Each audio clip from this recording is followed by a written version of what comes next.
We're having problems with the microphone again, so you guys can hear me now. And I'm going to say, welcome again to the Red Pill Diaries. I got my guy, my friend in the building. You know we're going to chop it up. I got to bring him in. No further ado. What's up, family? What's up, Carl? Hi, Rashid. Hi, Rashid's family. Hi, everyone. Carl, we got to jump right into this, man. I mean, this is crazy. First of all, I was just scanning Twitter, and I see that Iran has raised the red flag over one of the sacred holy mosques, and so that means revenge. And we we see that Netanyahu is as crazy as everybody thought he was. You're losing the war in Gaza. You're being indicted for war crimes and crimes against humanity. You have assassinated um, a leader of Hamas in Tehran. Tehran, the capital of Iran, while the new president was being inaugurated. Man, this is crazy. And you have assassinated a head figure of Hezbollah. To me, none of this could be possible. I don't care what anybody says. None of this could be possible without the United States and the UK, and they cannot tell me that they were not in on it or they had no prior information. With all of the spying apparatuses and all of the intelligence and surveillance systems that the United States has around the globe, there is absolutely no way that this was not given a red light. I mean, a green light by the United States. What have you to say on this matter, Carl? Oh, for sure.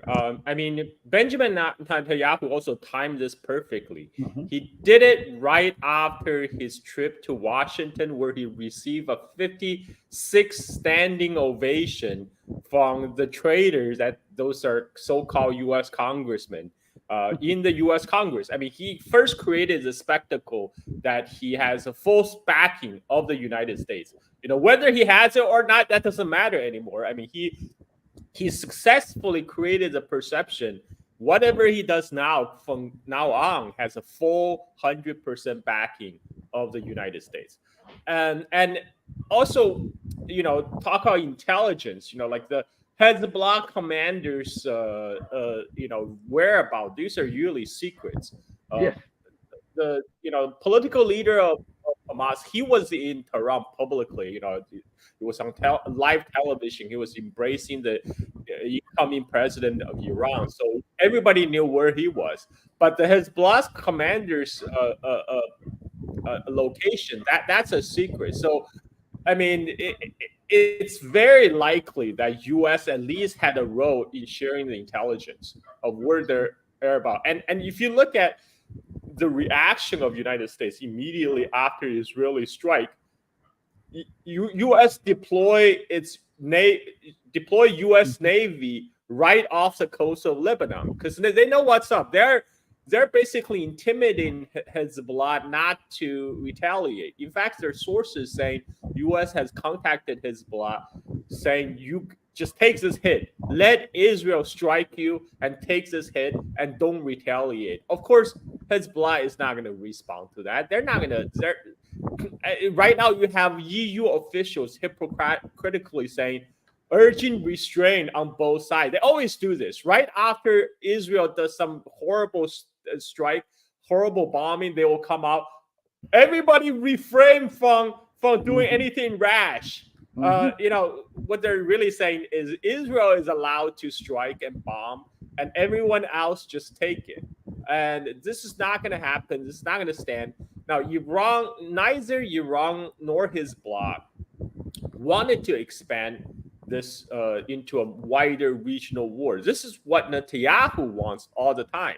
Netanyahu, because for him, as soon as the war stops, he's going to have to face corruption charges. Mm-hmm. For him, he's doubling down. This war cannot stop for him now. He has to play the war leader at all time. And this is why he went to the U.S. Congress, to receive the standing ovation. So to show the world and show his constituency inside Israel that, hey, I got the full backing of the United States, the world superpower. And then he assassinate the political leader of Hamas, who is the chief negotiator for the ceasefire and return of hostages with Israel. I mean, it's obvious they do not want return of hostages. They do not want ceasefire. They do not want a peace settlement. This is why you would take out the guy who are you are negotiating with. Now the whoever and this is the thing. Israel has been taking out senior leadership of Hamas for a long time. They took out the founder of Hamas back in 20 years ago. But this is based on the mistaken understanding that this, Hamas is just built around these personalities, the couple leaders. No, Hamas, the organization exists as an expression of popular will of Palestinians who are tired of the Israeli occupation. One leader, two leader goes, they will suffer some morale hit for sure, but Hamas is perfectly capable of put another leader in place. We've seen this before. So what Israel is really trying to do, they are trying to stop any prospect of peace, and they want to expand the scope of war. They want to expand the war to Lebanon, to war with Iran. So United States will be dragged in, whether U.S. politicians want it or not. They want U.S. to be more committed into the Israeli project in the Middle East. So that's what's going on. And I think Iran will have to respond, but I think they will respond in a calibrated manner, just like their previous strike back against Israel. They will send a strong signal to Israel that this is not acceptable. If you choose to escalate, we can escalate upon the escalation ladder too. We have the capability to do so. So I think that's what Iran will try to do. I mean, both Iran and Hezbollah, they are also trying to do the best for their own people. They're people, Iranians and Lebanese. They wanted peace. They wanted development. But they also will want to see a strong response from their leaders. So we're going to see Hezbollah definitely retaliate. Hezbollah missile barrages could easily shut down northern Israel, and we're likely going to see a strong Iranian response as well. But they will do it in a manner that will deny an excuse from United States to launch a wider Middle East war, like a war with Iran, like many people in U.S. Defense establishment want. You have J.D. Vance, Trump's VP pick, openly talking about this in the Republican convention. They want to go after Iran. There's a significant a portion of U.S. foreign policy establishment actually sees what Israel is doing as carrying out the U.S. imperial project in Middle East, and they fully support that. And the ones who disagree, who thought the U.S. need to concentrate its energy elsewhere to contain China, maybe, but these people they're not in the driver's seat right now because Biden has come out and said, "I'm a Zionist." You don't have to be a Jew to be a Zionist. I'm a Zionist. Their boss already said that. There's nothing they can do to contradict Biden. Well, Biden might not be in charge, but we know Harris is no different from Biden at this point anyway. Right. So Israel saw a chance. This period leading up to the U.S. election cycle, where the U.S. political establishment is more or less paralyzed by infighting, and they can do whatever they want, and they already have created a public perception that they have the U.S. backing, so there's no holding back. So Hezbollah and Iran, I think they will carefully coordinate a calibrated response to Israel to show that Israel cannot bomb and strike without impunity, but at the same time, they will do it a way to avoid a wider regional war. I think that's going to happen. I think it's going regional, and I'm going to tell you why. Because the economy of the United States is collapsing. The economy of the European Union is collapsing. The economy of Israel has collapsed totally, and the only reason that they're able to do what they're doing is because of the injection of U.S. and European tax dollars into Israel, and you have a leader who is on this uh, um, messianic drive to try to prove that this is the Jewish state, and we'll kill anybody and do anything. And at the same time, he's facing um, prison time. And remember, Carl, as you and I talked about this on one of the previous shows, he had already killed one of the chief negotiators previous to killing the chief negotiator in Iran. And I think that Iran has to hit, and they have to hit hard. And I'm gonna tell you why. The last time Israel bombed the embassy in Damascus, and they took out some top generals. It was a calibrated move by Iran to strike back to let Israel know it can be touched. But this is a little bit different. This was the inauguration of the new president of Iran, and it was in the capital of Iran, in Tehran. I think this is like Iran is going to have they're going to have to or they'll lose legitimacy in the eyes of, forget the world, but in the eyes of their backers in Iran. And I think this is why when the Ayatollah said, he said this right here. Um, there's an article on Press TV, and the head of it, it says, leader vows to avenge blood of dear guest Hanaya, warns Israel of a harsh response. And it says, um, leader of the Islamic Revolution, Ayatollah Sayyid Ali Khomeini, has warned the Israeli regime of a harsh response for the assassination of Hamas political bureau chief Ismail Haniyeh, saying it is the Islamic Republic's duty to avenge the blood of the Palestinian resistance leader. And also, it says the criminal and terrorist Zionist regime martyred our dear guests in our homeland and left us bereaved. But it also set the ground for a harsh punishment for itself. I believe prior to Israel escalating with the uh, direct attack on Iran through its embassy and killing those high level. It was two generals that were killed. It was a colonel that was killed. It was some dignitaries that were killed and some children that were killed when they committed that heinous act against Iran in Syria, which is, according to international law, was a direct act of war. This too is a direct act of war. I don't think the Iranian people will allow for a passive response for this because I think it would delegitimize the leadership because of the rhetoric that comes out of them. I think it would delegitimize them if they just had a coordinated strike that America knew about. Think about this, and I want your response on this.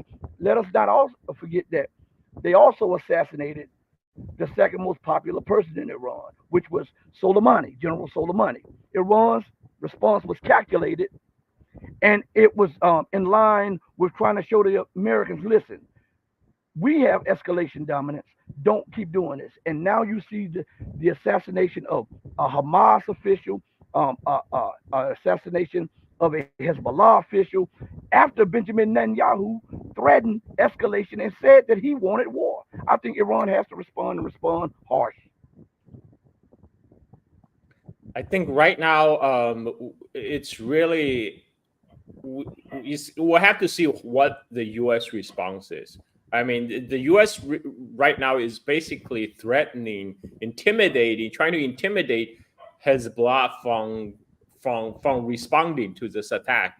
But I think that's going to fail because U.S. also understand Hezbollah's military capability, strike capability against Israel is magnitude greater than Hamas in Gaza. And they are really worried about Hezbollah's capability. That's why U.S. moved its navy there. I think right now U.S. is probably trying to do what they did before, which is trying to make up for the deficiency of Israeli Iron Dome by standing by, ready to shoot down any Iranian or Hezbollah missiles coming the way of Israel. So it'll be interesting to see whether Iran carry out a similar strike, a missile strike against Israel, but on a larger scale, or they will adopt a different approach. I mean, I think one thing I have to agree is there will definitely be some kind of response, and you will be it will be a much more spectacular response than last time, because Israel has upped the escalation chain, so Iran have to hit back harder to maintain the escalation dominance like you talk about. Um, the big question is, what is United States going to do when Hezbollah and Iran do retaliate? Is U.S. just going to do trying to cover for Israel, or U.S. going to actually launch attack against Lebanon and Iran? I mean, that is a question that whether this war will be getting even wider, because so far, this is between Israel, Iran, and Hezbollah. But if the U.S. gets involved, this will be this will be a much bigger war, and I think it will be a mistake for U.S. to get involved, because Iran is not Iraq. They can't just simply repeat what they did in the Iraq War, and this is gonna wreak havoc wreak havoc in the financial market around the world when the economy is already wobbly, as you say, in much of the Western countries. I don't know if they can afford that heading into election. I think even Kamala Harris can understand that it will be terrible if the last 4 months to election, the U.S. is rocked by economic decline or collapse. Mm. Well, I want to go back to something about the U.S. implied use of warships to intimidate Hezbollah. It's amazing that you said that, because 3 days ago I was talking to someone and they were telling me that their sources told them that Iran, they are 100% sure that they cannot intimidate Hezbollah, because the Hezbollah now have acquired the Chinese CO2 missiles, the upgraded Chinese CO2 missiles, and some Onyx missiles from Russia. And they said they're not sure about this, but they believe that the Bastion coastal system was also shipped from Syria to Hezbollah, and that right there means that U.S. warships out there, they may be able to conduct missile strikes or send warplanes there, but where would the warplanes land if the Bastion system goes into effect? Because it will, and the Onyx will sink those warships out there. But I want to also make a point, Carl, and I want you to address this. When we're talking about escalation, and this played on my mind because you said something. You said right now, it is now just right now it's between Israel and Iran. This is what Iran said here earlier, about 8 hours ago. This is the headline on Sputnik News or Sputnik News, whichever one you want to call it. Killing of Hamas leader impossible without U.S. authorization and intel support. Iran's UN mission says, and it goes and says this. The Iranian mission to the United Nations said in a letter to the UN Security Council, shared with Sputnik, that an Israeli rocket strike that killed Hamas political leader Ismail Haniyeh could not have occurred without the authorization and intelligence support of the United States. The responsibility, quote, this is a quote, direct quote, the responsibility of the United States as the strategic ally and main supporter of the Israeli regime in the region cannot be overlooked in this horrific crime. This act could not have occurred without the authorization and intelligence support of the U.S. So now, when we look at that, to me, Iran is telegraphing to the United States that we're going to hold you responsible also. Because I want, Carl, I know I'm rambling for a minute, but because I want to touch on a few things before you answer. There is no way that it cannot be a harsh response. This happened in the capital of Tehran while they were inaugurating the second or the third most powerful person in Iran. This was an affront to Israeli sovereignty, Israeli security, international law, and the security, because it could have killed, the missiles could have went astray and killed civilians. Iran will be forced to, my mom used to say, pee or get off the potty, or else they'll lose face in the eyes of the world and as a true resistance fighter. What what do you have to say about that? Yeah, I mean, I expect Tel Aviv is going to get hit. I mean, the Yeah. last time we saw the spectacle of Iranian missile passing above the Israeli parliament, I mean, that was a warning shot. I mean, now we might actually see some government installations in Tel Aviv being targeted, because that would be the tit fat for tat retaliation. You know, you target our capital, we'll target your capital. You target an important political figure inside our capital. Guess what? Your politicians are not immune to be attacked. So I expect to see something like that. You know, speaking about U.S. sharing intelligence, I saw a tweet on X. Someone talk about the possible uh, reason Israeli were able to locate political leadership of Hamas for strike in Tehran is because they geolocated him using WhatsApp. Because apparently he sent some WhatsApp message to his family, and by the way, Israel has already killed like his sons and And his grandson. children and grandchildren in Mm-hmm. Gaza, and so they somehow geolocated him by usage of WhatsApp, which, you know, WhatsApp is Facebook, is Zuckerberg, and Mm-hmm. Zuckerberg is deeply embedded within the U.S. intelligence Yes, sir. agencies. They're part of the industrial military intelligence complex, um, and you know, Israel, they may say, "Oh, we have some plausible deniability. We might not know about WhatsApp's backdoor or vulnerability," but that's all bullshit. That's all bullshit. I mean, because Israel,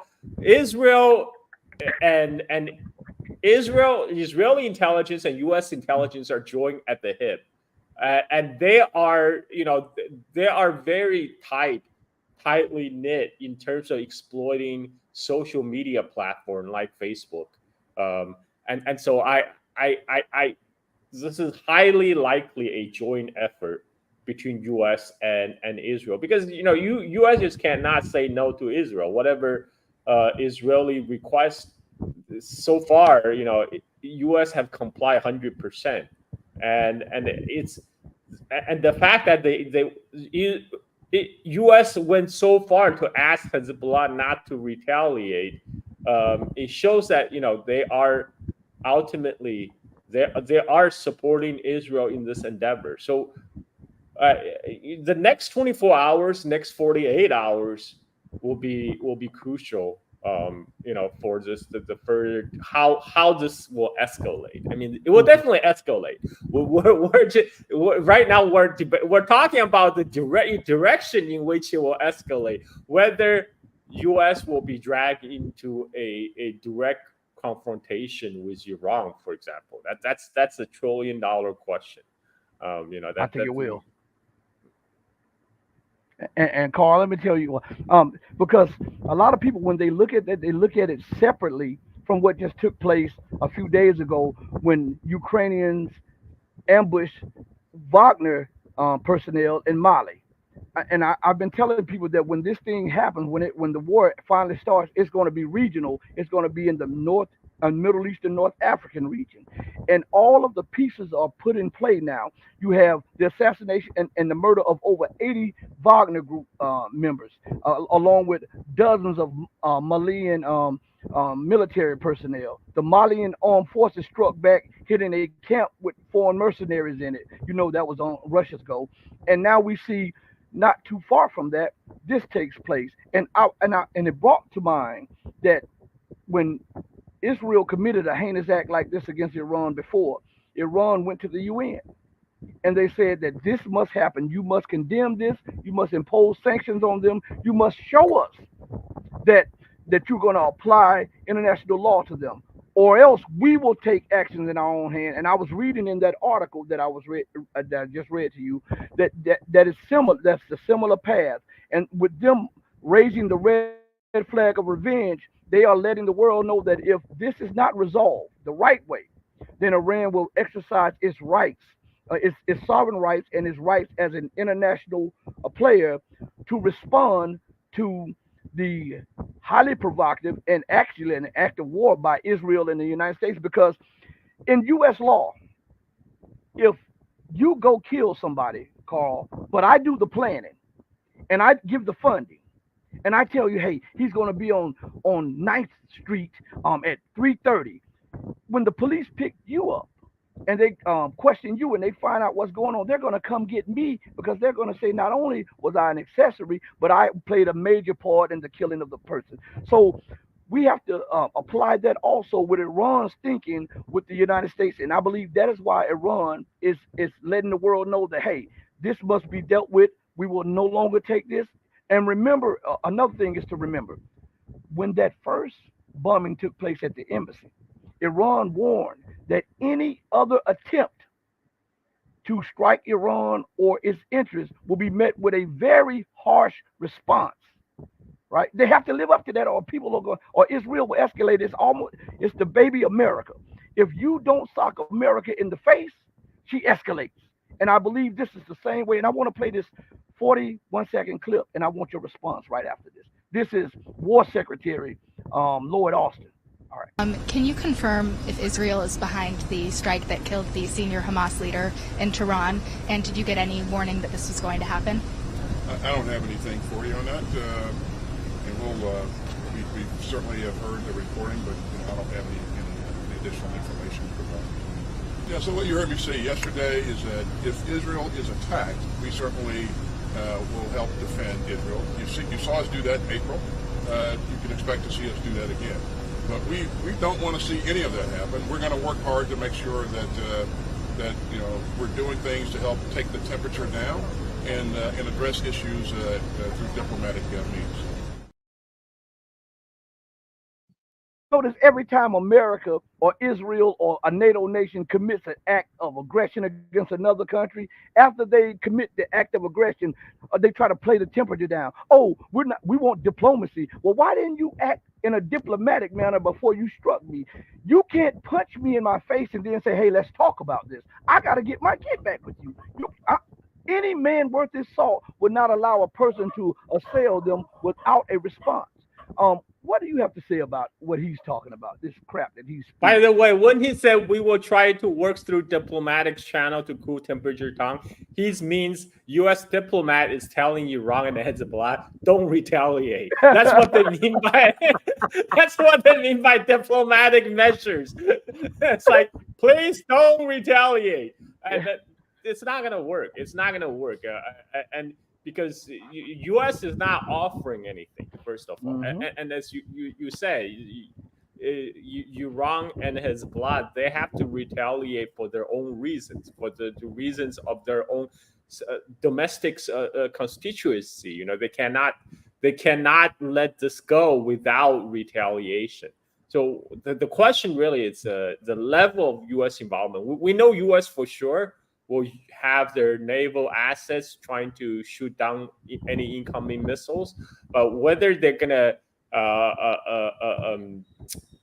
do more proactively, hit target inside Lebanon or Iran, that's a big question. And I would not be. I feel bad for these U.S. servicemen currently sitting in Mediterranean right now because they're targets. They are floating targets, and you gotta be rest assured. Either Iran or Hezbollah have plenty of anti-ship missiles in stock, and guess what? Right now, this is actually a perfect opportunity to test the capability of Russian and Chinese made missiles against U.S. military hardware. Like this, U.S. do this all the time. They send weapons to Ukraine to have them be tested against Russian weaponry. So this is the reverse now. This now the U.S. Navy will become a target for this weapon test. We're gonna have to see whether we see the escalation to that point. But I would not want to be these sailors right now, because to know that they could be hit anytime. Mm-hmm. So, what do you think is going on now in Tel Aviv and in Tehran and in Damascus? Because when Iran strikes, the West is going to try to change the narrative to an attack by Iran, which is not an attack; it is a counterattack, and that's major when you're speaking. Iran did not initiate an attack on Israel. Israel violated Iran's sovereignty, and and it was not just an affront to its sovereignty; it was a spit in the face to the new leadership and to the people by launching a missile into Iran, and hitting a guest of the Ayatollah. So, what do you think right now is going on in D.C., in Tehran, and in Tel Aviv? Well, Tel Aviv, they have some bigger issue right now. Right now, they're debating whether it's okay to rape prisoners. I mean, they're having a civil war in Israel over the right to rape. And their conclusion in Israeli parliament is it's okay. And you have like the right-wing politicians and their supporters storming the Israeli prison, demanding the right for their soldiers to rape. This is, I mean, these people, they don't care. Obviously, they don't care about their only international image, because they tweet out their war crime 24/7 on social media. But right now, they are the most important issue right now in Israel internally is whether it's okay to rape, and this goes back to all their accusations. Every single one of their accusation against Hamas is a admission and projection. They keep on running those sexual violence, rape story from October 7th. So far, not one has been verified.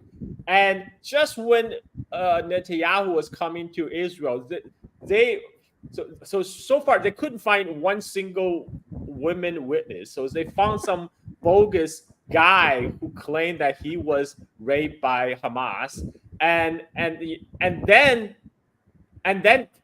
this whole Israeli rape debate blow up. It turns out they are the ones who have been systematically raping Palestinian prisoners, and they're having an open debate in their parliament on whether it's okay, it's lawful to do so.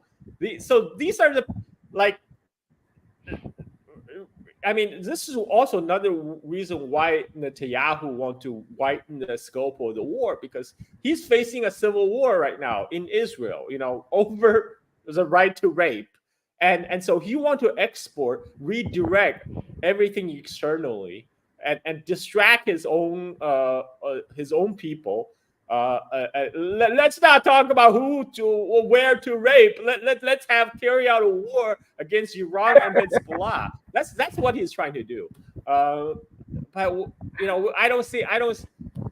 This is not going to end well for Israel. I mean, we all know right now Israel lives on the borrowed time. I mean, like that they were on a path of normalization. Now, they almost succeeded with expansion of Abraham Accords. They were going to have Saudi Arabia officially recognize Israel. They're even going to have Muslim majority countries like Indonesia recognize Israel. But now all that is gone. That's out of the window, and I don't think that will ever be entertained as a serious possibility. In the next 5-10 years. So now they already made themselves an international pariah. They have been convicted not only in the court of public opinion, but in actually IOC. Netanyahu is a war criminal. So the only thing he could do is keep doubling down, keep on escalating, and for him, the state is like he doesn't want to go to jail, so he rather blow up the whole world doing it. I mean, for him it's free. America is giving him unlimited support. He's spending the U.S. credibility at this point. He's spending the U.S. soft power, U.S. credibility, and U.S. hard power. The real question is, how far will U.S. go along the path that Netanyahu has designed? Because even though Israel is the U.S. part of the Israel is part of U.S. imperial project in Middle East, but U.S. is a multi-headed beast. It has different priorities all over the globe because it's a global hegemon. It does not necessarily want to focus all its energy in the Middle East at this given moment, because it has the Ukraine to deal with, it has another containment of China to deal with, but Netanyahu is making this the U.S. priority, and so we're gonna have to see how the decision makers in Washington finagle this one. How far do they go to support Netanyahu's project of getting out of jail free? I mean, this is what this war is about. This war is about Netanyahu trying to save his own ass, and we have to see how far U.S. will go along with this project. And I think that Netanyahu has calculated this stuff, and I believe that the United States also has calculated up to a point. But here's the problem: when you have become desperate in geopolitically, economically, socially, everything, because remember that they see China as its greatest threat. The United States sees China as its greatest threat because it is the only non-white, non-Western nation that can really challenge, and not just challenge, but could beat the United States. I believe that there is a lot of room for miscalculation here. When people become desperate, they do desperate things. We are watching that in real time on the geopolitical chessboard. We see a desperate Netanyahu. He is feeling that I got the U.S. Right here. I can use them right now. They are somewhat like captive audience. He has put them in a position where if he escalates, they will be forced to join in. And if they are forced to join in, then we have a regional situation that will explode and that will weaken the United States to a point where she will not be a global power. She'll be in rapid decline because Iran will give her everything that she can handle in the Middle East. Everything that she can handle over there. Now that I think about it, there might be another plausible reason why U.S. might also be behind the latest assassination, because U.S. has an obsession about China. They have an obsession about doing anything to counter China. And guess what? China just brokered a Palestinian unity agreement between Hamas, Fatah, and 14 Palestinian factions in Beijing. They issued the Beijing Declaration with a commitment for a independent Palestinian state with its capital in Jerusalem. For United States, this scene is unacceptable. China win at the expense of U.S. strategy in Middle East.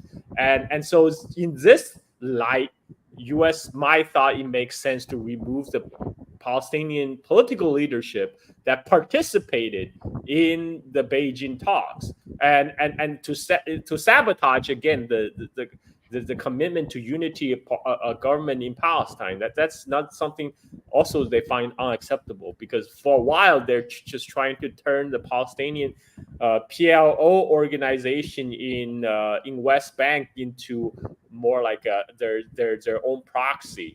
They try to cut them off from Hamas, using divide and conquer strategy against the Palestinian resistance. So that's also unacceptable for them. That Palestinian resistance group will come together.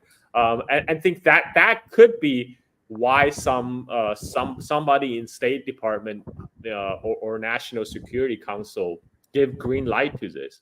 It's like, okay, well, if we just kill their leadership, that will blow their unity agreement to pieces.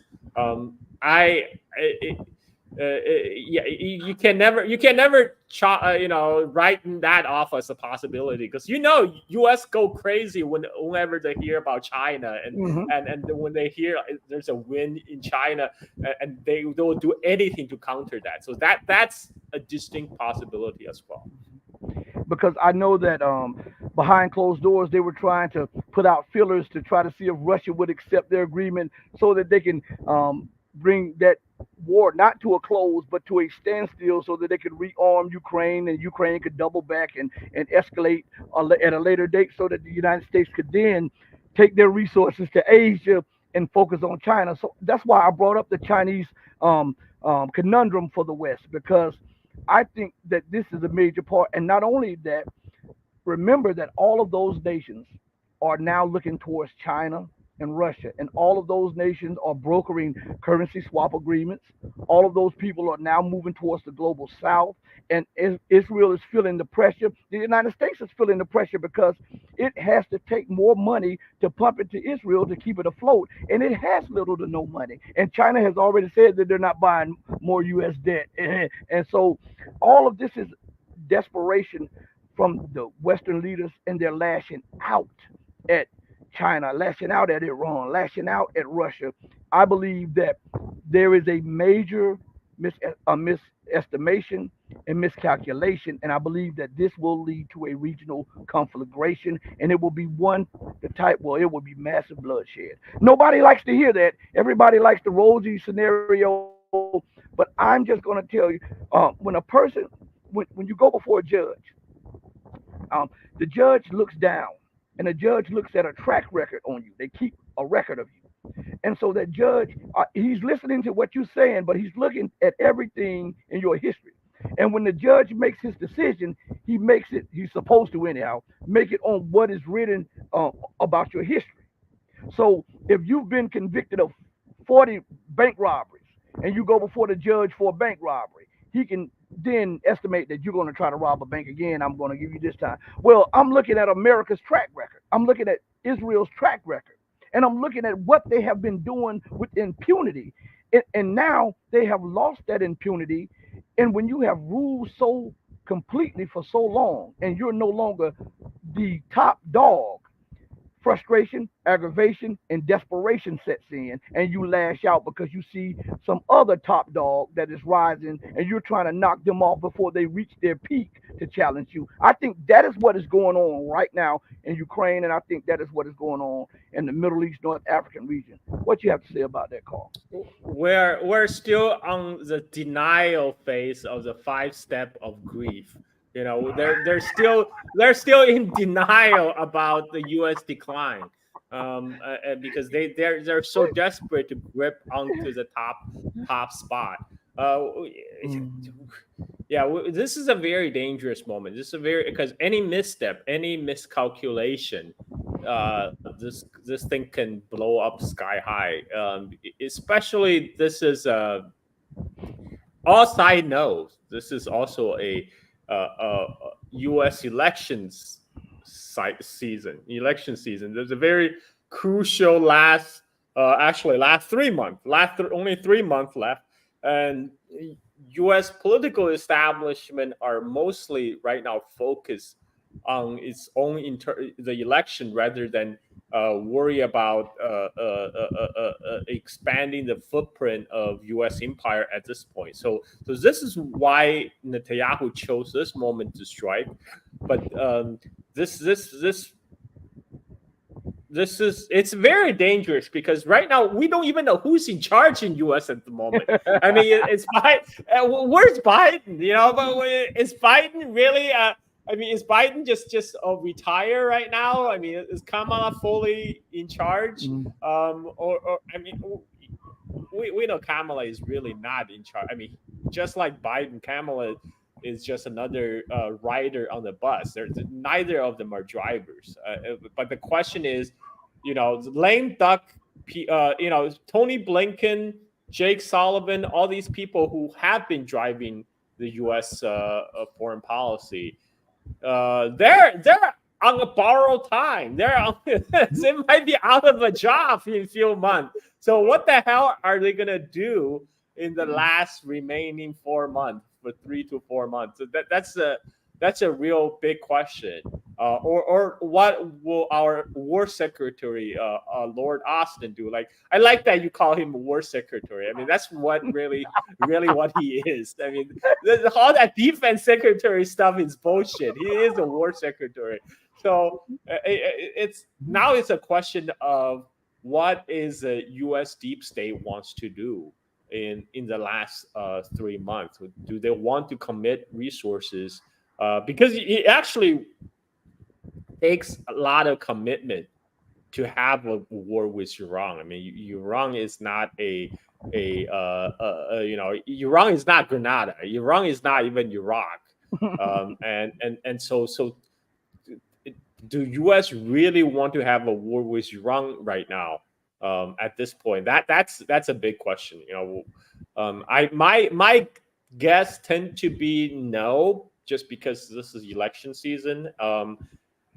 But you never know, because this is also during the paralysis, the decision-making paralysis at the top. It also creates opportunity for all the crazy and cycles and all these because there are a significant portion of the U.S. political the foreign policy establishment, and that really is just hell-bent on world domination, and they see Israel as a perfect tool to do U.S. bidding, to counter Iran, etc., etc. The question is, will those people seize this opportunity now to take over, and to drive this over the precipice? I don't know. I don't know that answer. My hope is now no, because I don't think most people do not want to see the expansion of the war unless your name is Benjamin Netanyahu. But sometimes these things are kind of beyond the control of one individual. They acquire, after a while, these events acquire a dynamic momentum of their own, like World War One.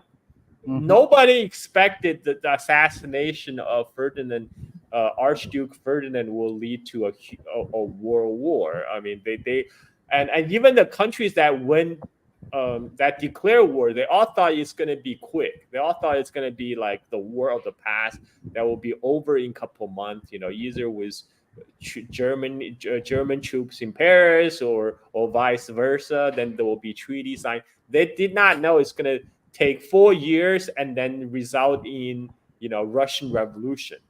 So my son just came to visit me, and mine did too. And he did a roundabout and went back out out of my office door. But Carl, before we go further, I want to address Mehdi. Mehdi says this to everybody, and I agree with him 100%. I'm telling you, Carl gives some good information. Mehdi says Mr. Zha's Chinese History podcast on his Patreon are freaking gold. I believe that. They are gold. I'm telling you. Support Carl. Go to his Patreon, subscribe. I mean, we give a lot of time talking to everybody, and they don't understand that it takes a lot of time, a lot of effort, and a lot of energy to put out truth, and to be uncompromising with it. A lot of people don't understand. They think you just get in front of the camera and you just talk. Carl does a lot of good work, and he has a problem with me saying this, but I call him a historian also, because Carl this guy is awesome. I'm telling you this. And also, there was a question for you up here by Mehdi. And Mehdi says, how does Israel exist among hostile neighbors on three sides that can line up on the Israeli border at any moment and force Israel to choose Beirut or extinction? It's because the United States and the UK. Go ahead, Carl. Yeah. I mean, definitely. This is what we saw in prior Middle East war. But U.S. was very that was very clever to divide and rule. First they peeled away Egypt, then they okay. Give me Okay. 5 minutes. I need to make Okay. sure my son is taken care of. I'll be right back. Okay, good. I do that also, everybody. So I know exactly what Carl is talking about. I do the exact same thing. But listen, everybody, we're gonna come back to his Ahmedi's question.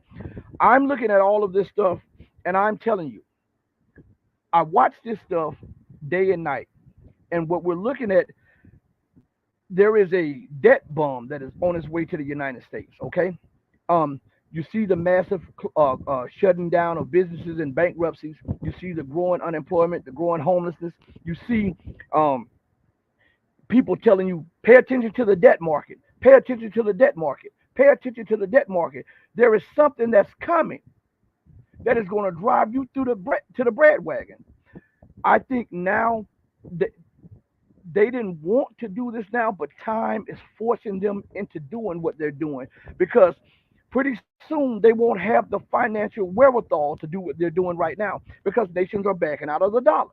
And if nations are backing out of the dollar, that means America has less resources to do what she's doing, which means that she has to choose between keeping Israel afloat or satisfying her own constituencies. And if she ignores her constituency continually, then guess what that is? That's the recipe for civil insurrection and civil war. So they have all of these plans and they're doing all of this planning, and I believe all of that is a factor into them doing what they're doing. Carl is back, so I'm gonna reread the question to him. And Mehdi says, "How does Israel exist among hostile neighbors on three sides that can line up on the Israeli border at any moment and force Israel to choose Beirut or Lebanon? Or extinction." Well, that was the case back in the 50s, 60s, and then Washington and Israel cleverly played divide and conquer, and it's the first that peeled away Egypt. What with the Camp David agreement. That's when United States promised to deliver a lot of aid to Egypt in return for Egypt to normalize its tie with Israel, and Israel gave up all the land it conquered in Sinai, give it back to Egypt, and then they did it with Jordan. Jordanians. Let's remember, Jordania in the last Iran strike against Israel, in the latest Iran strike against Israel, Jordanians were helping Israel, shooting down Iranian missiles, right? So right now, it's not really true Israel is surrounded by hostile neighbor anymore. The only one they have problem with is Hezbollah in the north. And Saudi Arabia. Saudi Arabia was on the verge of recognizing Israel, having normalized ties just before October 7th. Let's remember that. That was one of the Tony Blinken's and Jake Sullivan's big Middle East strategy. And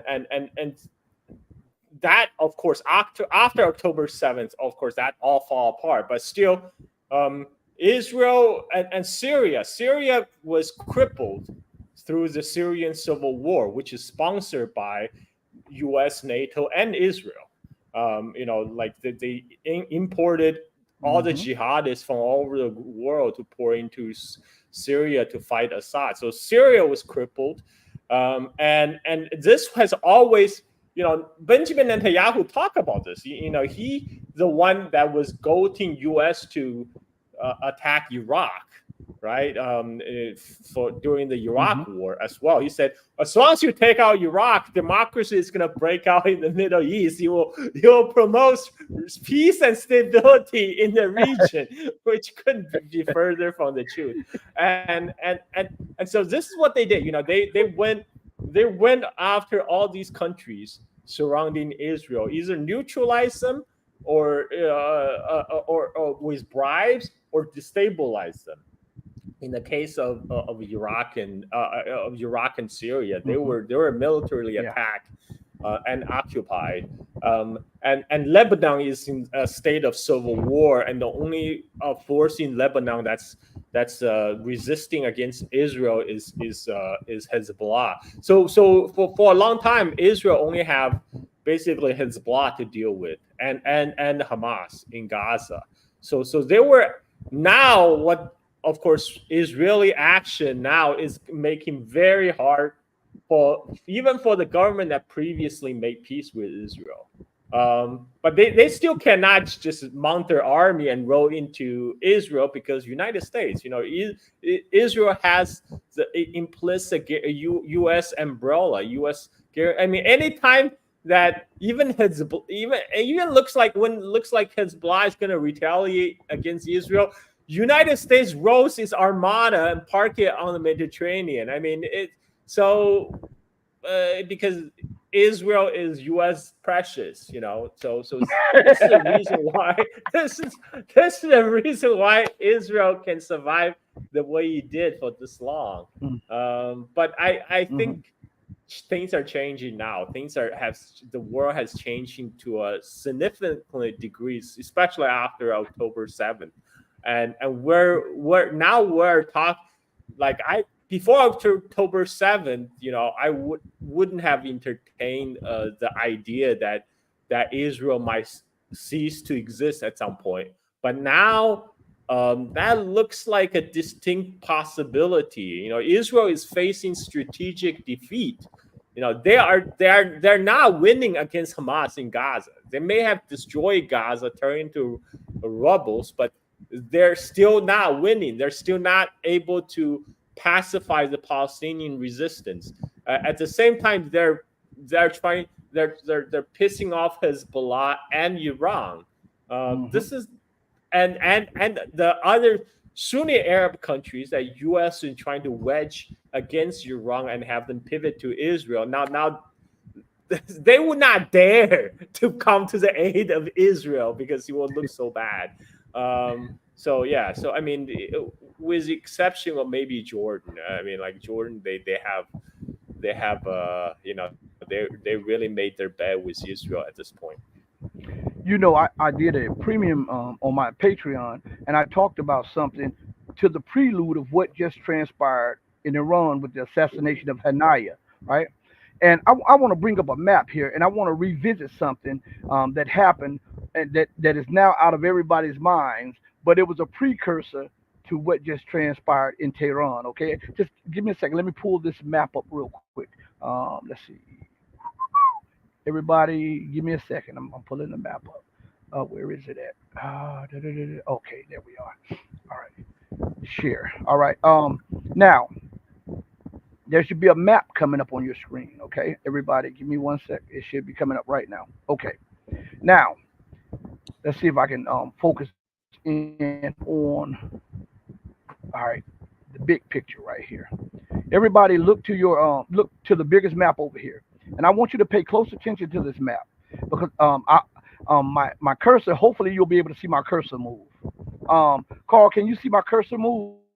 Yeah. My mouse cursor. Okay, good. Yeah. Good. Okay. Now, everybody, look. Excuse me. Let's go up to occupied Palestine, which is Israel, right up here. You'll see the cursor right on occupied Palestine. All right, and this is something I want to break down to for people, and I want them to see this. Recently, I know this just happened, but because of all of the events that are taking place now, this was pushed out of a lot of people's minds. Do you remember when Israel struck Yemen, right? With a barrage of missile attacks, right? And they say they struck them with the F-35s. Okay, now this is very important because this has to do with what just transpired in Iran. I want you to look at this. This is where Israel is. Look at what's surrounding Israel. You have Egypt, you have Jordan, you have Syria, you have Iraq, you have Arabia, right? So for Israel to fly F-35s to strike Yemen, they would either have to get the permission of Egypt, they would either have to get the permission of Jordan. We know they didn't get the permission of Syria, or they would have to have gotten the permission of Arabia to strike Yemen. And this was supposedly, as was referred to by the foreign ministry in Israel, a warning of what is to come to Tehran. Now we see that something just happened in Tehran with a missile strike, right? So what my point is, for this to take place, some of those Arab countries had to be in bed with this to take place because Israel is too far away to do that without Iran picking it up on radars or to see that. Carl, what do you have to say about this? Yeah, I mean that definitely. I think Jordan is guilty, and Iraq is military occupied by United States, and let's not forget that. I mean, Hmm. Iraq don't have is not a truly sovereign at this point, so they don't have much say when Israel violate their airspace because United States still U.S. military still sits in Iraq and one third of Syria. Let's not forget. So all that airspace is Hmm. basically U.S. own that airspace and Jordan probably opened up their airspace to Israel, so that created a corridor, allow Israelis Hmm. F-35 to, and the fact that you brought up that Israel used F-35 to strike Yemen, to fly that distance, they need refuel, uh, Yes, sir. air refuel capability. Um, that is provided by United States. Yes. U.S. Like Israel by itself, it doesn't have the capability to do the in air refuel for its F-35. U.S. have to provide that support. So U.S. ultimately is still the enabler of the Boom. Israeli strike on its surrounding countries. And they and you bet your bottom dollar U.S. also provided the targeting. U.S. intelligence using their satellite to provide the intelligence on the actual target. So yeah. Yeah, and those are my points that I was trying to. The United States, they didn't have anything to do with it or know about it. This is what I was telling you. It's a lot of people in bed for that to take place, and I bet you that the Iranian intelligence services are now picking up on who was involved and whatever, and they're trying to calculate their next move. Don't you think so, Carl? Yeah, we'll have to see. I mean, this is, but Netanyahu is out of control right now. He's completely reckless, and there's no restraint placed on him. I mean, like, I know Scott Ritter before said that there's some kind of U.S. is restraining him by providing only limited a support for his previous operation against Iran. But even limited support is still support. I mean, U.S. is still enabling him. And right now, there's no rebuke of any kind coming from the U.S. top leadership. On the opposite side, he was received with 56 standing ovation in Congress. I mean, talking about encouragement, the real question right now is what now? Where do we go from here? Is U.S. going to go follow along Netanyahu's suicidal project for Middle East? Um, I I'm the optimist in me is thinking the U.S. establishment is so paralyzed by the election, they might not do anything other than providing, logistic support and to provide air cover for Israel. That's the optimist in me thinking. But there's always a possibility. The crazies, there's a lot of crazies in the U.S. U.S. Defense Department, and these guys might come out ahead and say, you know what, now it's time to give unlimited support to Israel to let them do whatever they want, and that might even mean a direct U.S. strike on Iranian facilities, which would lead to a much bigger war. And Carl, here's something else that I don't think you and I even thought about. Um, there are factions in Washington. Some want to focus on Russia, some really want to focus on China, and some have been wanting Iran for the longest. And maybe because the United States was trying to pivot to Asia to try to focus on China, maybe those people gave the go ahead to act so that as to put force America's hand because she's trapped in this idea of we must defend Israel at all costs. Maybe that is one of the things that took place. What are your thoughts on that? That's a great point because U.S. even the U.S. top political elite is not a monolith. It's a different factions fighting for control. Pulling on different levers. And you're right. Maybe that's just a way trying to get attention for Middle East for Israel. And speaking of pivot, but U.S. right now is also trying to pivot to its own backyard to Latin America. Hmm. First of all, Trump. Every public appearance of Trump after his attempted failed assassination, he's talking about the border. He's talking about going to Mexico to fight the cartels, and now they're doing a color revolution in Venezuela right after the election. So there's also a portion that want to focus in Latin America, in addition to Ukraine, to Israel, to contain China in Asia. Um, yeah, I think you have a valid point. This could just be one faction is trying to get more resources by stirring up things in Middle East, so the resources don't flow to the other factions that want to go focus on other hotspots. Well, what do you think? Say, for instance, this thing blows up and goes regional, and the U.S., the U.K. join in. Where we know already know they're joined at the hips in this anyhow, but they join in publicly and aid Israel in the air, on the sea, and on the ground.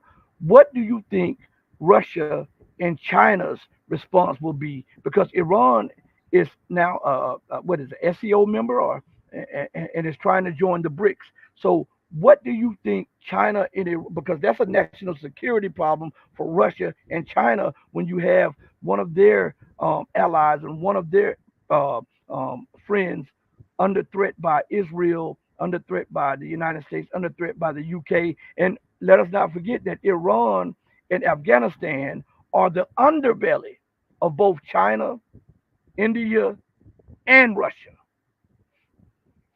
Yeah, in fact, Iran is quite crucial, either in Russia's outreach, to the through its southern Russia to reach Indian Ocean to trade with, for example, India, Middle East, and also China's Belt and Road Initiative to build out the Eurasian connection through Iran to Turkey to Middle East, etc.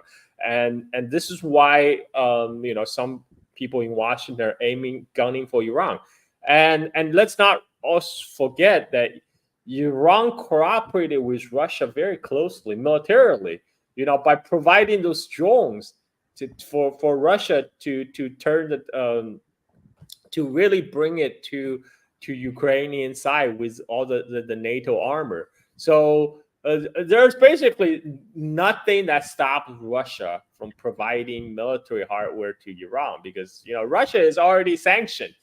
What more? Much more sanction can they get? There's no incentive for Russia not to provide Iran with military hardware. And similarly, China will not allow Iran to collapse because just like China would not allow Russia to collapse because they understand once United States have its way in Middle East, guess Mhm. where they're going to turn to? They're going to pivot to Asia again. They're going to focus on China again. So both China and Russia has a very vested interest in supporting Iran and see that Iran do not fail. Mm. Do you think that if this thing goes regional, do you think that China will fight America also? Because you think about this, America is fighting Russia right now. And I'm going to give you an example so you can understand my point. America is fighting Russia right now through its proxy in Ukraine. Yet they have not lost focus of trying to make greater Israel at the expense of the people, the indigenous people in the region, right? Do you think if war breaks out in America is helping Israel, that she will do the same to try to limit China's rise or to try to like offset China's rise with proxies and with covert operations and stuff? Because it looks like That is the last thing she has in her arsenal. Destabilization, color revolution, covert operations to bomb infrastructure or assassinate people. Do you think that because desperation is now seeping in and the realization is now dawning on the powers that be in the West that China is not going to surpass the United States economy because it already has? Do you think that that would push them towards that? I don't think China will. I mean, I do not think China will make a go for Taiwan, using the opportunity. Instead, I think if there is a wider war in Middle East, China will be you will get Iran's back by even supplying military hardware because like right now there's no reason for China not to supply Iran economically. I mean, I see that will happen regardless. But I see very little downside for China not to supply Iran with weapons. And if this became a bigger war between Iran, Israel, and United States. And I mean, China and Russia will definitely get Iran's back. There will be tons of military and economic aid pouring into Iran. And the thing is, Iran is actually connected to Russia through the Caspian Hmm. Sea. You know, they can't, and the United States Navy cannot airdrop itself into Caspian Sea to stop that.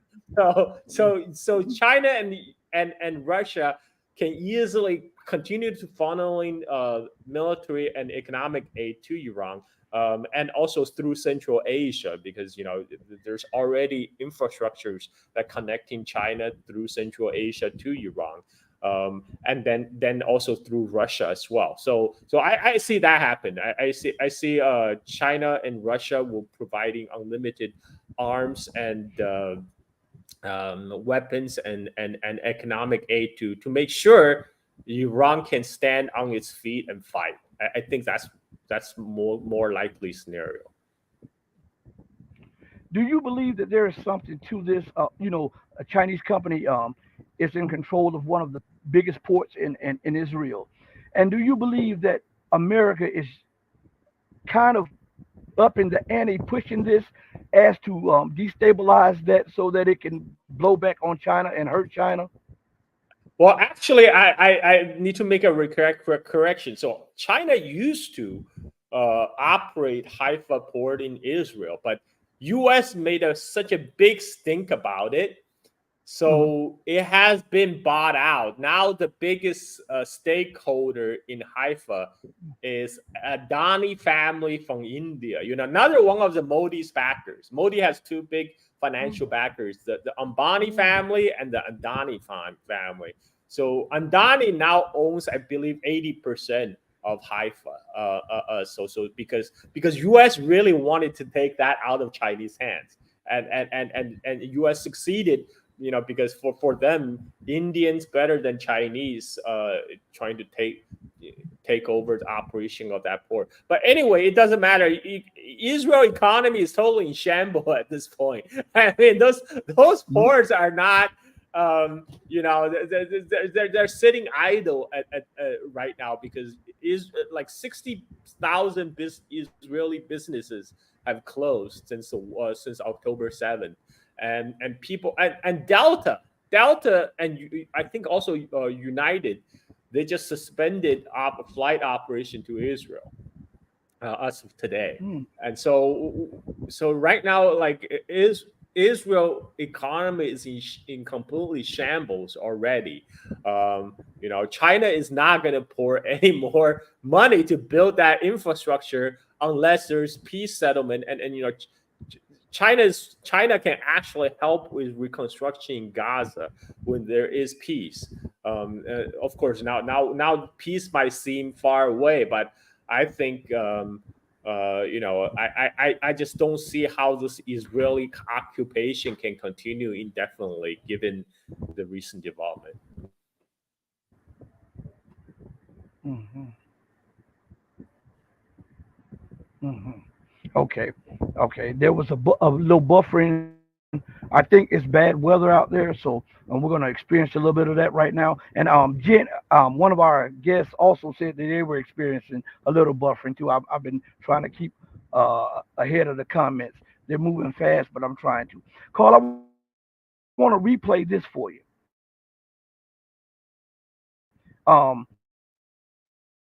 It's 34 seconds. I think this is YouTube now. Hmm. Okay. So, hopefully we're back on. Hopefully we're back on. I don't think this is us. I'm looking down, and you it's telling me that we have excellent connection. So this has to be StreamYard. This has to be stream. So for those of you who are listening, this is not Carl. This is not me. This is actually StreamYard because I'm looking down. This is 100% good connection. So also, I want to play this clip because we were just talking about how America is after Iran, but reality, the goal is China and Russia, but specifically and especially China. So I want to refresh your memory with what a Chinese official 美方声称 said to the United 要 States. 经营 All 中 right. 国，但不寻求冲突。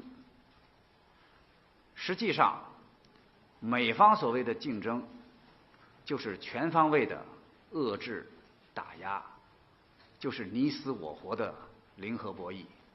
如果美方不踩刹车，继续沿着错误的道路狂飙下去，再多的护栏也挡不住脱轨翻车，陷入对抗冲突。So he was telling the United States essentially, you need to put the brakes on this stuff here, or else you're going to wind up in a war with us that's unavoidable. Do you see any soundness of judgment in Washington, D.C. that can make his statement a lie? Because what I see and what I hear from him is just prophecy of what is to be. America, she has been a hegemonic power for so long. She doesn't understand that there are cycles to this and that her cycle is coming to a close. And she is willing to take the world to war to remain as the chief power globally. What have you to say on that?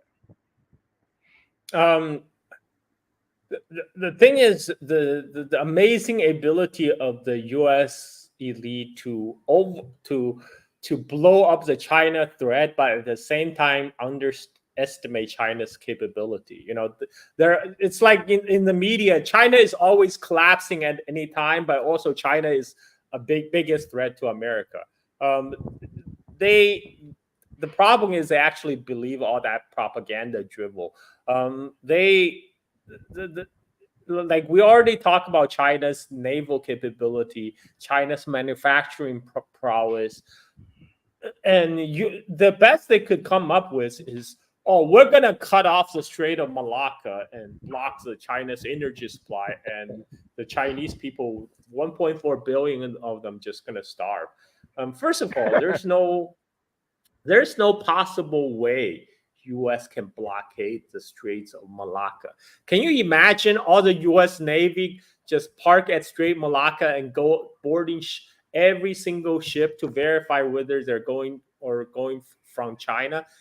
That means they're not blockading China. They're blockading the entire world's commerce. You know, everything east of Malacca Strait, Japan, South Korea, China, Indonesia, Philippines, Vietnam. You are gonna turn the entire East Asia against you. You're not just blockading China. You're blockading entire East Asia. You're blocking the entire East Asia's commerce with the rest of the world.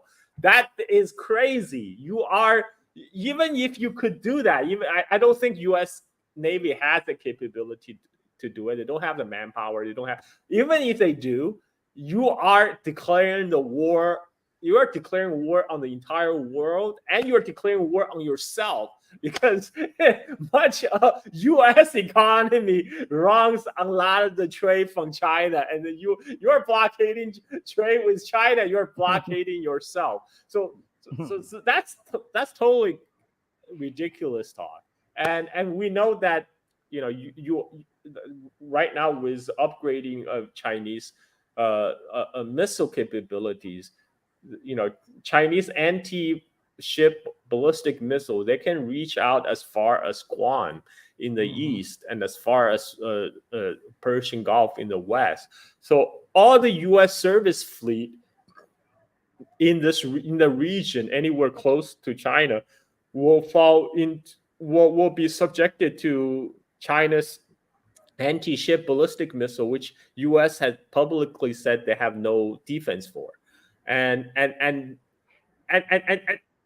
all for what? All this talk about containing China. What is the end goal? I mean, how is that benefit United States? Only benefiting United States in the way that the political elite can continue to say we are the top dog, we are number one.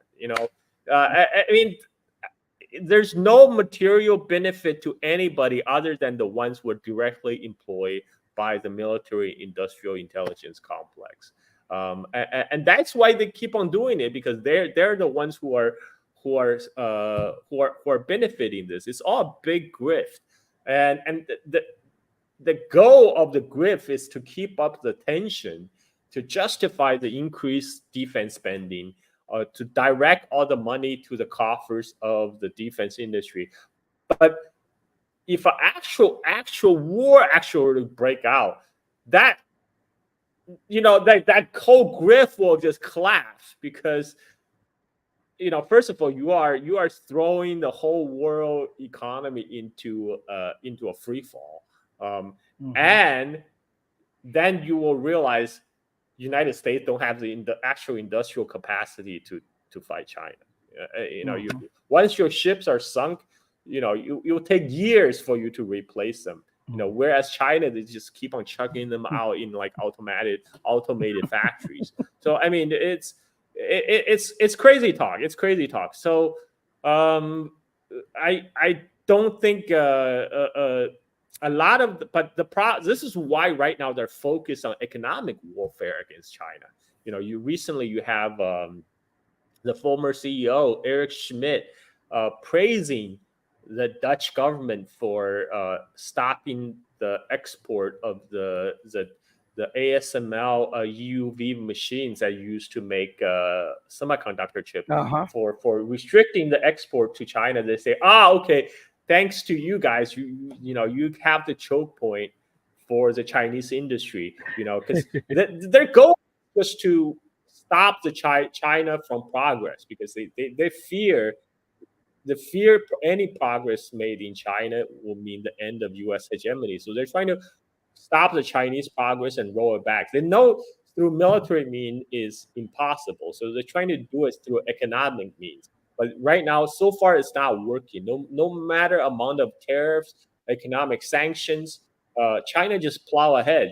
They just find another way to make their chips. They actually incentivized the Chinese firms to buy local, to buy Chinese.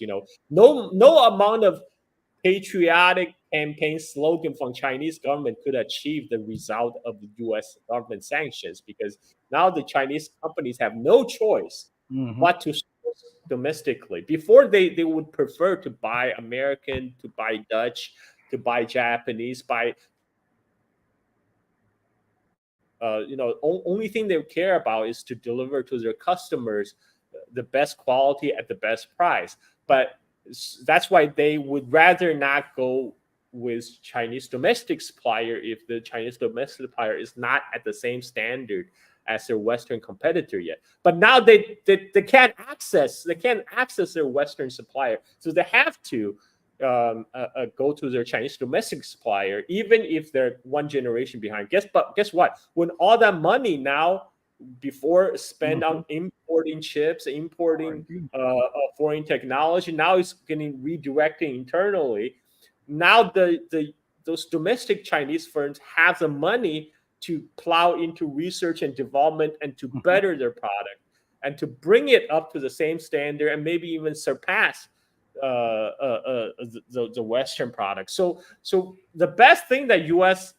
Biden administration and Trump administration have done in the past 10 years is actually the sanction against China. It forced Chinese companies to go domestic and force them to build independent platforms. For example, they weren't affected by the CrowdStrike global meltdown. and I just saw Delta airline Yeah. CEO was interviewed, and he said, we're suing them. We're suing CrowdStrike and Microsoft because so far they haven't offered us anything but more consulting services.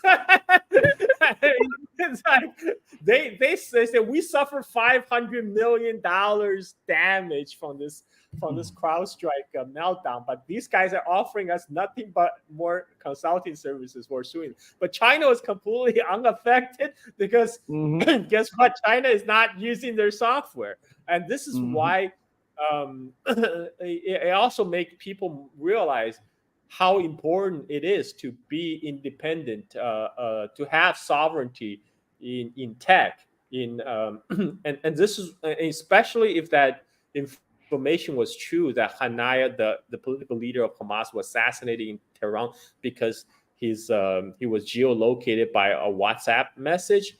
Then it's another indicator that the kind of it's better to have alternative to this American dominated platform, which often been co-opted by U.S. intelligence services and Mm-hmm. Israeli intelligence services. Mm. So where do you think all of this is leading us, Carl? I mean, we have a desperate a falling hegemon. We have its military wing of the North Atlantic Terrorist Organization. We have their lackey in the Middle East lashing out. Where do you think?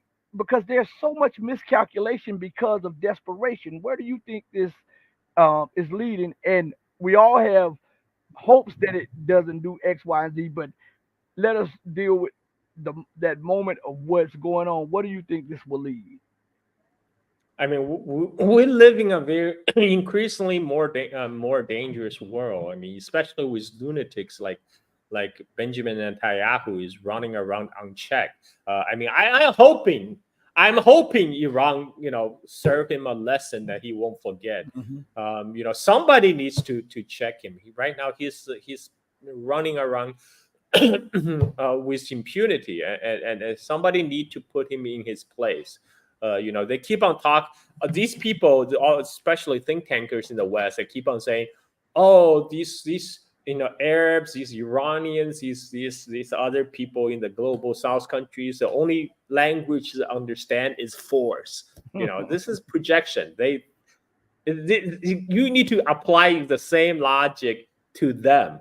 You know, Israel need to have a taste of its own medicine, and we're gonna have to see what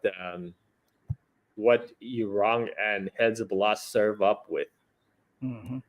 None your business says, what's the good word in Indonesia with respect to China and U.S. relations? Nobody talks about Indonesia, but they should. I mean, they really should. Indonesia is one of the largest countries in the world. Hmm. People don't realize how big Indonesia is. If you Yeah. superimpose a map of Indonesia on the map of Europe, it will stretch from the city of London to the border of Afghanistan. And on top of that, Indonesia is a world's fourth most populous country in the world. The top three is China, India, United States, and the fourth is Indonesia. Hmm. And it's a world's most populous Muslim majority country. It's a Hmm. country with the highest Muslim population, and it's also a country with abundant natural resources in like cobalt, nickel, oil, gas. Um, it's very crucial where Indonesia stands now. Now Indonesia, they're adopting a very practical approach to this. They want to they don't want to be caught in between the U.S. China strategic competition because they just want to keep on doing business with China. China is one of the main sources of investment into Indonesia at this point. They don't want to see that trade interrupted, and they don't want U.S. increasingly militarization of the region because They really didn't like the about the AUKUS about Australia purchasing nuclear submarines from United States. Guess what? For Australian nuclear submarines to travel to South China Sea, guess where they have to go? They have to go through Indonesia, because Indonesia just don't like that. Indonesia do Hmm. not like a militarized Australia on its southern border, and they don't want a militarized South China Sea. And so Indonesia has a very friendly relationship with China. They don't want to they at the same time they don't want to unnecessarily antagonize United States. This is why Indonesia hasn't officially formally announced BRICS membership yet, because they see that will kind of, because they understand United States is very sensitive about any kind of China win or BRICS win. So they're like, you know what? We're already getting all the benefits anyway. We're already getting all the benefit of Chinese investment. We're effectively much of Southeast Asia, including Indonesia, is part of RCEP. It's a free trade zone of the East Asia Pacific region, and and so they're already having they're de facto BRICS member with without the name, without the official title. So they're not in a rush to declare to be official BRICS, but they're perfectly happy with all the signing on with all the Belt and Roads Initiative projects in Hmm. Indonesia, and they like to see the region peaceful. They do not want to see conflict. Right now, U.S. is a major instigator of instability in South China Sea, and and what we do see some encouraging signs. One is that Philippines finally backed down. Philippines recently signed an agreement with China, which is reaffirms their 2014 gentleman agreement with China, which says China will allow Filipino supply ships to Second Thomas Shaw, provided they do not bring construction material. That was a long-standing agreement that was upset after Obama Marcos came up in power with the U.S. support. He tried to bring construction material to the stranded Filipino ship Sierra Madre in Second Thomas Shaw, and that started this whole standoff in South China Sea. So now Philippines realize, what, United States do not have their back, because whereas previously Blinken went to Philippines says we have an ironclad commitment to the U.S. Filipino Mutual Defense Treaty, which included South China Sea, and by recently U.S. State Department said the U.S. Filipino Defense Treaty only applies to the pre-1951 Philippine border. Philippines did not claim that part of South China Sea in 1951, so they're tacitly admitting, the current conflict is not covered by the U.S. Philippine Defense Treaty. So now Bama Marcos has no choice but to back down, to revert back to the 2014 gentleman agreement with Philippines. So that tension is subsiding. So this is all positive for Indonesia. Indonesia just want to focus on its own internal development, on developing its economy. It has no interest to see like either U.S. military or Australian military or NATO military to come to muck things up in South China Sea. Cosmo Ray says India should think twice. They are heavily dependent on U.S. apps and OS, but they're not just heavily. They're heavily dependent on China. I want to, for those of you who may not know this, China was the largest investor in India. They're their largest trade partner, and India's largest exports to the West, which is medicine and all this stuff. The main ingredients are exported from China into India to be refined into medical things. So I mean, they and one thing is for sure, they cannot pick India up and move it close to the United States. They have a border with China that has to be solved. This has to, because China has solved all of its border issues with everybody from Bhutan, which India is involving herself in, to even Russia. Uh, the Russians and the Chinese had agreed to um, settle their dispute, and they've come to an amicable agreement. And people should ask, why is there still this bubbling and festering border dispute between the two most So populous nations? So recently, there's actual positive development on that Yeah. front too. The foreign minister of India and foreign minister of China just recently met on the sidelines. I think during the ASEAN meeting, and where they issue a joint statement that India and China will agree to a urgent withdrawal of thousands of troops from the border, and to come up, and they are urgently working on agreement on the border. So two sides agree to talk. That's a great step forward. And there are also reasons for India to kind of dial down the rhetoric to focus on its own domestic development, because Modi didn't exactly get an overwhelming mandate on his recent election, and India, China, despite all the restriction they put on Chinese investment in India, China and India trade continue to grow, and right now, China is India's largest trading partner, and Indian businesses want to have the restriction lifted. They want the border tension to dial down, to cool off the temperatures, and also Apple.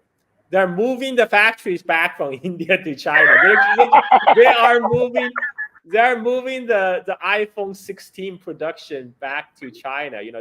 Before they moved portion of the iPhone 15 production to India, but they just realized that the infrastructure in India is not quite there, and the product that they're made in India is not quite up to the standard. So in the end they realized they can't live without China. So again, this is another failure of decoupling from China. Everybody is tied to China, even though when they try to shift production to India, but India itself economy is increasingly tied to China. So it's a losing proposition, this whole decoupling, de-risking business. I mean, it has no economic basis, and it's not going to succeed. Okay, our next one says, let's see. H. Isaac says, if you look at the map, Iran, Russia, and China are keeping USA from entering Central Asia. Any opening from either one of them exposes the rest of them from behind. That's what I was saying when I said Iran and Afghanistan are the underbelly to India, China, and Russia. Yeah, I mean, remember during the time during the U.S. occupation of Afghanistan, U.S. actually had bases in Kyrgyzstan and in Uzbekistan. It was using these places as logistic bases to transport materials into Afghanistan. At that time, this was early 2000. This was when Russia was trying to play nice with the West, when NATO. When Putin actually went to Clinton and asked for Russia joining NATO, right? There was that time, and Russia actually allowed U.S. to use a northern corridor through Russian territory to supply U.S. troops in Afghanistan, through Uzbekistan, and so U.S. also through people like George Soros funding a lot of NGOs in Central Asia. They sponsor a couple of color revolutions in Kyrgyzstan, and I'm sure they were involved in the more recent political upheaval in Kazakhstan. And these countries are also wary of the U.S. Uzbekistan closed down the U.S. base, and then later Kyrgyzstan, after U.S. sponsored a color revolution in that country, and then later Kyrgyzstan also closed a U.S. base. So with the U.S. withdrew from Afghanistan, now U.S. has lost its foothold. Before it's like a dagger against the underbelly of China and Russia. And now they're trying, and I mean, going after Iran, which is just another. They're just trying to attack from a different angle. Mm-hmm. But Iran is a much bigger country. It's a much stronger country with a proud tradition, stretched back thousands of years to Persian Empire. And the Iranians are proud people, and they also have the backing of Russia and China. So whatever they try with Iran, I don't think it's going to succeed. Yeah, Iran is a big country. Most people don't know. It's the size of Alaska, or a little bit bigger than the size of the state of Alaska. And Alaska is like 2.5 times the size of the state of Texas. So that's a pretty big country. Worm says, Carl, did you see Blinken interview with Singapore ambassador, quote unquote, advancing security? No, I have not seen it, but I would like to. But also, who cares about what Blinken says at this point? I mean, this guy gonna be out of a job in a few months. Like he's on lease time. Who cares about Blinken or Jake Sullivan and their ilks? Thanks. All right. Let's see. None your business says, thanks for the detailed response, Carl. You're the go-to guy for all things Asian region geopolitics. More than just Asian, Carl knows a lot on a lot of these issues that are going on around the globe. And he and I, we have some real good in-depth conversations. That's my brother right there. So before we close, hey Carl, while I want you to look into the private message on your screen. All right, for me in a sec. All right. I sent you a private message. Everybody, listen. Please go to Carl's channel, support him. Go to Carl's Patreon, join him, and join me on my Patreon. We're doing this out of love and out of passion for the truth, because there are so many people's lives are at stake, and actually the entire world is at stake as we're looking at it, because you have a new system that is coming up and it is breaking through the concrete, and we have that old weed that is trying to kill off the new rose that is breaking through the concrete. The weed is the so-called rules-based international order or international system, and that rose is this new system that is being propagated by the global South: China, Russia, Iran, South Africa, the BRICS, the SCO, the CSTO, all of this stuff. So, Carl, where do you see, before we bring this to a close, where do you see the next 4 or 5 days in the Middle East? Because this thing has the ability to explode on levels which, that is unheard of. Well, everybody's waiting now. Everybody waiting to see for the Iranian response and Hezbollah response. We know that will come. It's just in what form and when, and how much damage he will do to Israel, and then what will be the Israel, but particularly U.S. counter response to the Iranian counterattack. So we will keep a close watch on this, and maybe we'll come back and have another talk. Yeah. This, yeah, we can do it this weekend if you're free. I let's see. If the world blows up, we will be right here. Me and you will be right here. Carl, thank you so much, my brother, for joining me on this platform, for giving the truth out, man. I mean, you are one in a million. My daughter is in there. I hear in there, that's Carl. She loves Carl. My mom loves you. Man, thank you so much for joining me again, Carl. Thank you, Rashid. Anytime. All right, my man. Be blessed, man. All right, everybody. Listen, for real, hit the like button, share, subscribe, and not just here, but over at Carl's channel also. And also go and support Carl on his Patreon. I mean, he has to make a living somehow. So please support. He's giving you all of these nuggets of information. We're giving you all of these nuggets of information, and we're asking that you help us out a little bit. On that note, Carl, we go out, man. It's hard for me to bring the show to an end because I love the conversations that we have, man. I love those conversations. Um, but for everybody who's watching, don't forget to join us tomorrow. We'll have at 11 a.m. We'll have um, Larry Wilkerson, and at 12:30 we'll have Tom Luongo.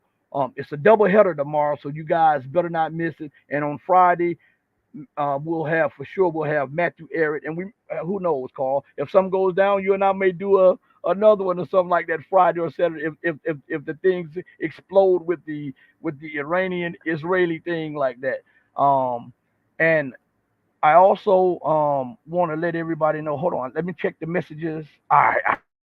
Let me check the messages on before we go out in the chat. Carl, I see your message. Thank you so much, man. Let me see. Uh, I see what it says. Thank you, Rashid and Carl. Let me highlight this real quick. Um, um, and it says peace all, and don't forget to hit the like button, right? And Carl is putting up some. Let me put Carl stuff up here. Please, please, please support my brother and friend Carl. Go over there, subscribe, like, comment, share, and then go right from that and hit his Patreon and subscribe over there. We go out the same way we always come in with love in our heart for each and every one of you. But the love that we have for you will always pale in comparison to the love that God has for you.